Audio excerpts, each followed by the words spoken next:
बनेगा ही, और ठीक है ये वापस से खड़ा है ताकि आपको मनाया और 24 हाँ दिसंबर बस को हमें अलविदा कहकर हमेशा हमेशा के लिए चले गए। जब मुंबई पिछले कई सालों से उन्हें किडनी की समस्या थी और डायलिसिस पे भी वो चल रहे थे, लेकिन बीमार होने के बावजूद वो अपने आप को हमेशा से व्यस्त रखने की कोशिश करते, हमेशा से व्यस्त रहते थे। उन्होंने आखिरी जो अपनी फिल्म बनाई वो 2023 में रिलीज हुई, इसका नाम है तो ज़्यादा पीछे आना, नहीं तो फिर वो इसी तरीके से आ गया है।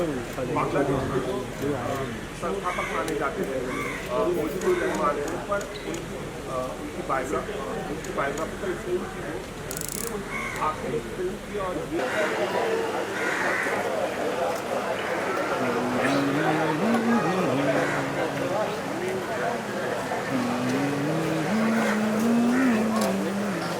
हेलो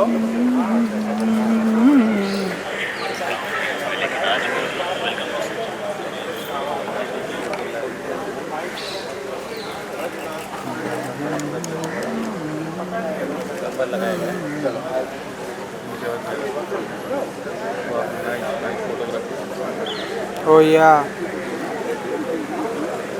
अरे भाई सारी को मार दे, लेकिन हम बीच में आई गए, बहुत लाल हो गया गुस्से से, ना मारे तो कुछ ना कुछ बोल दे, लेकिन हम आई गए हटाई दे।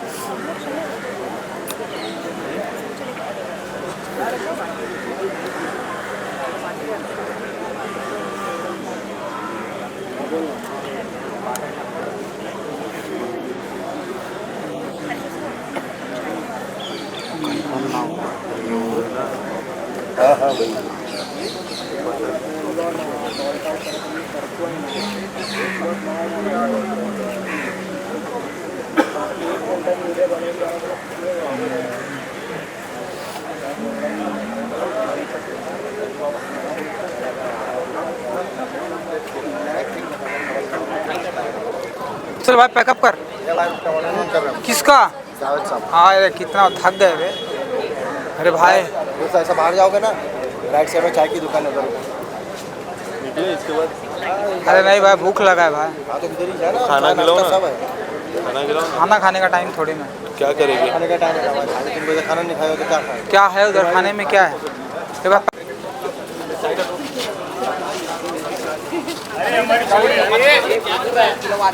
चल भाई पैक कर, चल भाई अभी पैक कर दे। ये भाई पैक कर दे, हो गया सब मेन बड़े गए। चल भाई पैक कर, सब गए बड़े फालतू।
Cinema.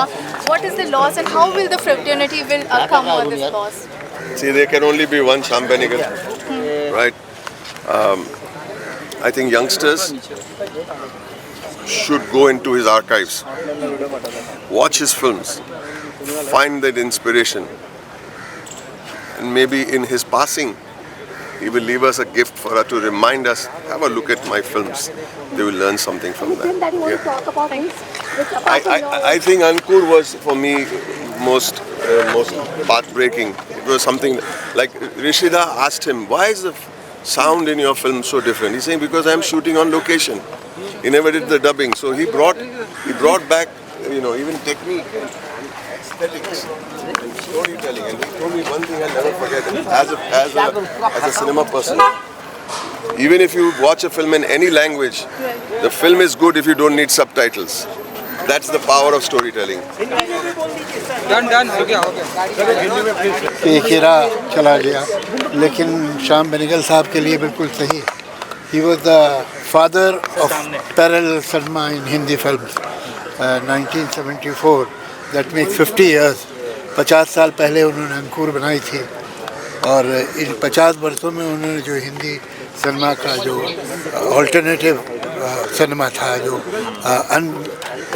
नॉन ट्रेडिशनल सिनेमा था, रियलिस्टिक सिनेमा था, उसमें जो उनका कंट्रीब्यूशन है वो बहुत बड़ा है और वो वाकई उन्होंने इसे जन्म दिया. बहुत कम लोग जानते हैं कि जो वर्ल्ड में फिल्म क्लब्स हैं तो उनका जो एपिक बॉडी, उन्होंने एक इलेक्शन करवाया था कि 100 बेस्ट डायरेक्टर्स दुनिया में कौन हुए, तो उसमें हिंदुस्तान के सिर्फ 2 डायरेक्टर्स का नाम था, सत्यजीत रे और श्याम बेनेगल.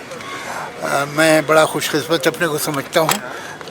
उनकी 2 पिक्चरों में मैंने गीत लिखे, ज़ुबैदा में और सरदारी बेगम में, और वो मेरे लिए एक तजुर्बा था, इसलिए कि वो एक नई तरह की फिल्में थी, नया उसका मिजाज था, नया उसका डायलॉग था, उसमें गीत भी बिल्कुल अलग तरह के थे. बहुत बहुत बड़ा उनका कंट्रीब्यूशन है और वाकई एक ऐसी जगह खाली हुई है जो भर नहीं पाए. शबाना मैम ने भी अंकुर से शुरुआत की थी, नेशनल अवार्ड मिला था. You recently celebrated his 90th birthday, the family, friends together. Yes. Tell us the mood that was there then.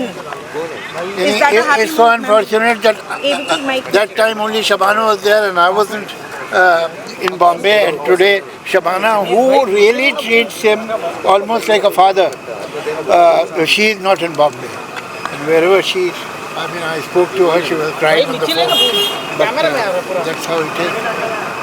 What a wonderful person, what a wonderful director, and what a great man. Shabana ma'am ने भी अंकुर से शुरुआत की थी, national award मिला था पहली film से. That was his feature film also, first feature film. उनकी कमी हमेशा रहेगी और उनका जो काम है उससे इंस्पायर होकर मैं समझता हूँ नेक्स्ट जनरेशन को उनकी फिल्में देखना चाहिए, यंग जनरेशन को, और उस काम को आगे बढ़ाना चाहिए. Thank you so much. यही उन्हें thank you sir. Thank you sir. Ma'am को निकलने सर, सबसे पहले आज काफ़ी सैड मोमेंट है पूरे सिनेमा के लिए, नहीं पूरे भारत के लिए. आप क्या कहना चाहोगे? मैं तो पर्सनल लेवल पे उनके साथ 2003 से as an action director connected हूँ. नेताजी में एज एन एक्शन डायरेक्टर काम किया. अभी जो लास्ट फिल्म उनकी थी Mujib the making of a nation, उसमें एज एन एक्शन डायरेक्टर काम किया. तो मेरे लिए पर्सनल लेवल पे बहुत लॉस है, क्योंकि एक आप as a director, as a technician आदमी सीखते हो, एज ए ह्यूमन बीइंग सीखते हो. तो मैंने बहुत कुछ उनसे एज ए ह्यूमन बीइंग सीखा है. एज ए डायरेक्टर तो बहुत कुछ सीखने को मतलब उनसे था. तो it is a big loss.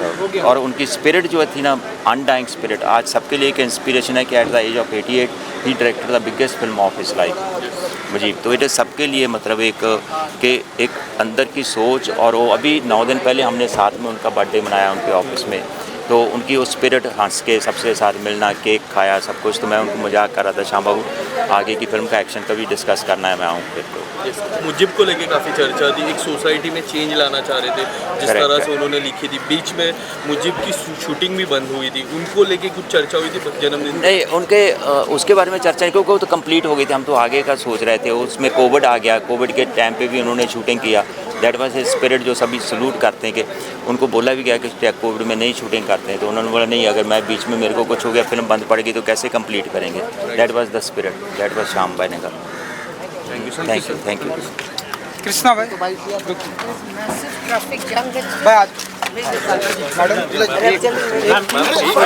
Javed भाई पुश कर रहे हो तो पता नहीं चल रहा तुम, जो लोग टकरा जाते हैं उसके बाद पुश कर रहे हो। कुछ तमीज सीखो। देख तो देखता अभी साइड में देखता ही नहीं है तो आ जाइए। नहीं अभी मत करिए। मैं यही कहूँगी कि सारे लोग एक साइड ले सारे लोग उनको लेके एक जैसे अनाथ हो जाते हैं ना, वैसे सारे लोग इस समय बहुत दुखी हैं, तो कुछ बोल नहीं सकते हैं। जो उनका योगदान है वो भी आप नहीं भुला सकते हैं। Thank you ma'am.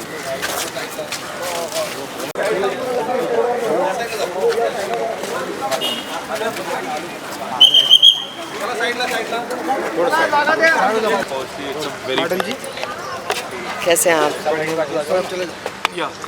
गाइस, सबसे पहले आप क्या कहना चाहोगे? मैं कुछ नहीं कहना चाहूँगी, बस इतना कहना चाहूँगी, it's a huge loss which is personal as well as for the nation and for the entire world. The cinema he's given us, and we're still processing, so I have not much to say. Bharat के लिए नहीं, industry के लिए तो बहुत बड़ा loss definitely है, country के लिए भी बहुत बड़ा लॉस है। जैसे मैंने कहा कि उनके जैसा फिल्म मेकर, उनके जैसा क्या कहते हैं, कन्विक्शन का फिल्म मेकर। जैसे आपने कहा कि उनकी जो फिल्में होती थी, उनकी जो कहानियाँ होती थी, वो इतने स्ट्रांगली उस ऐसे एरा में जब फिल्में बन रही थी, उस वक्त अपनी कहानी लेके, नहीं मैं ये बताना चाहता हूँ, ऐसे बताना चाहता हूँ, इसी तरीके से बताना चाहता हूँ, उसके पीछे इतना स्ट्रांगली खड़ा रहना, यू नो, सिर्फ श्याम सर कर सकते थे। आज के डायरेक्टर्स बहुत कम लोग ऐसे हैं जो इतनी कन्विक्शन से अपनी कहानी के पीछे खड़े रहते हैं। Thank you. कृष्णा भाई लॉस है हमारी इंडस्ट्री के लिए, आप यहाँ पे प्रेजेंट हैं। यार मैं तो यही कहूँगा, मुझे इस बात का दुख रहेगा कि ना कभी इनके साथ काम कर पाया। सर बस एक सवाल कि श्याम बेनेगल जी अब तो नहीं है, क्या उनकी पूर्ति हमारे हिंदी फिल्म इंडस्ट्री में हो सकती है सर? कभी किसी की पूर्ति नहीं होती। Thank you.